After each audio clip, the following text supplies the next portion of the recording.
Hey everyone, welcome back to Unbiased Magic Reviews. I hope that you're doing well. Today we're going to be taking a look at the Misdirection Session by James Brown.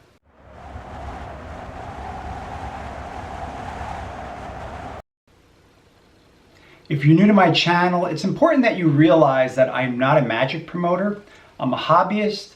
I enjoy performing magic, and I like doing these reviews to help you make a better informed decision of the magic that you're planning on buying. James Brown put out this project through Illusionist, and for $30, you'll get over 3 hours of content here, where James Brown basically has a dialogue with Grant Clark about misdirection. He shows some examples along the way. Clark asks him some questions, and then he demos and explains a couple of routines. That's pretty much what you guys can expect to get. As usual, I'm going to give you my thoughts and try to answer your questions and give you an idea of what you're going to get along the way. So the first question is probably, would I recommend this to you? My answer is no, I would not. I would actually recommend that you don't pick this up. I would rate this as 2 out of 5. And the main reasons are because even though there's a lot of good small amounts of basic advice about misdirection, there's also a lot of misinformation that is given here as well. In terms of the routines that are demoed, one of those routines is not even James Brown's routine. That's right, he's actually teaching somebody else's routine that's already published and does not even give them credit for it, which is really awful. So I would recommend that you just steer clear of this. So to give you a good idea of what you can expect to get here is that James Brown starts off with talking about how we perceive the world around us, and then he quickly goes into an idea about when we perform magic, how we put too much emphasis on the deck. We should spend more time in terms of our pattern, our interaction with the people in front of us. A lot of the small pieces of advice of misdirection are things that you already know. If you've been doing magic for any length of time, he's not going to help you to come up with ways to structure your routine to be more misleading or more fooling. If that's what you're looking for, you're not going to learn that here. Instead, you're going to get some basic pieces of advice about misdirection. I think the most important thing that he goes over is the idea that you should not be afraid to get caught doing a move or a sleight. He talks about how tension creates attention, stuff like that that we all know, that you should be more casual. These are all things that are important. But at the same time, he also gives you a bunch of misinformation. And when I say that, it's mostly because he emphasizes over and over again how you should not focus on your technique, because he believes that we as magicians spend too much time trying to refine our technique and not enough time on our presentation. Whereas that may be true to some extent, you cannot leave your technique by the wayside. Unfortunately, he shows examples of how he says, like, oh look, this is my pass, and he shows you like this horrible looking pass, and he tries to convince you that spectators will not notice the worst card handling as long as your presentation is on point. And the reality is that people are going to be looking at the cards because you're showing them a card trick. No matter how charismatic you are, if your technique is really poor, it's not going to fool anyone. He gives the example of Danny D'Ortiz, and he mentions how if he was performing with a blank deck of cards, that he would still be just as entertaining to magicians, and that's true. But you have to keep in mind that Danny D'Ortiz actually technically is very refined. He's a larger-than-life character, but don't be mistaken, his technique is impeccable. For those of you that have picked up his Any Card at Any Number project, you know what I'm talking about. He has a lot of psychology in his routines, but there's a lot of things built in that have to do with misdirection. Example, like Danny D'Ortiz talks about how he leaves the deck of cards far away from him so he doesn't draw attention to it, or so he gives the impression that he never came close to it.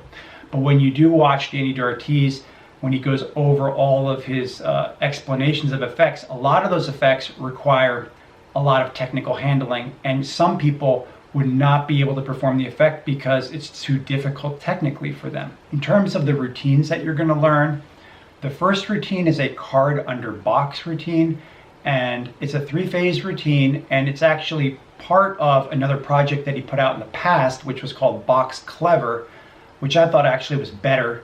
It had more phases and it ended with the card in the box. I like that a lot more. Some people may like the version of the card under box that's taught here, but I would recommend instead you just pick up Box Clever. I think it's better than what's taught here.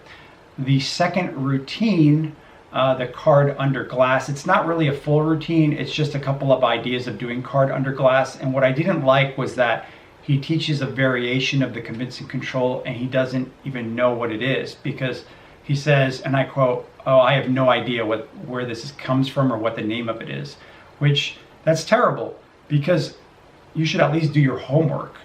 The actual move is from Ernest Eric, and you can find that in his book By Forces Unseen, and the effect called Bureau d'Exchange, where a card from convincing control goes into a direct full bottom palm. And for those people that are interested, Stephen Hobbs actually put out a variation of that on his Technical Toolbox DVD set for those people that are interested. But I just really didn't like how James Brown had no idea what the name of the move was or where it came from. That's really not good.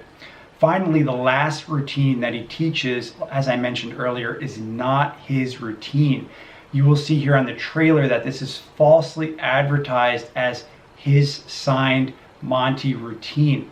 The reality is it's not a Monty routine. This is actually Jack Carpenter's routine called Mysterious. And you can learn that in Jack Carpenter's book called Modus Operandi. Unfortunately, James Brown does not give any credit to Jack Carpenter here at all, even though it's Jack Carpenter's routine. To give you some background on that, Jack Carpenter, he had this idea where he was going to take Dr. Daly's last trick and he was going to combine that with Alexander Elmsley's effect between your palms. So he combined those and he made this mystery card effect. So James Brown basically goes through that routine. It's almost move for move exactly the same. He's made a couple of small changes. The add-on is different. I actually prefer Jack Carpenter's add-on. I think it's easier and just as good. And then he also, James Brown also changes the way that he switches the mystery card. He actually just openly, blatantly switches it with the idea that the spectator will later forget that you did that. I honestly don't think that that's convincing.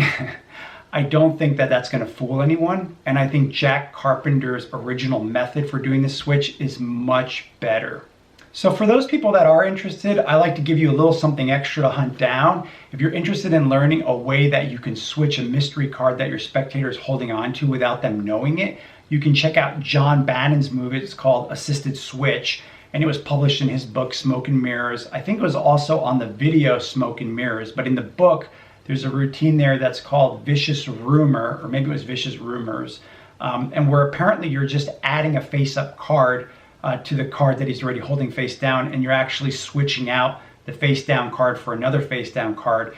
It's very sneaky, it's very clever, and I've used it myself many times. The spectator will not feel anything weird. They'll just think that you're adding a face up card. So it's a great little move. If you're interested, I would advise you to hunt that down. On the video, I don't remember what the name of the routine was on the Smoke and Mirrors video, but it wasn't Vicious Rumors. It was something slightly different. So I just put that out there for you guys that are interested in hunting that down. I would recommend that you just check out Jack Carpenter's original Mysterious because it is an excellent mystery card effect. This version that's taught here is exactly the same thing and is not a Monty effect. I don't know why they called it a signed card Monty effect. It's not. It's Jack Carpenter's effect. So I would just recommend that you guys check that out. As usual, if you have any questions or comments regarding anything that I've gone over here, please just leave me a comment below. Thanks again, guys, so much for tuning into my magic reviews, and I'll see you on the next one.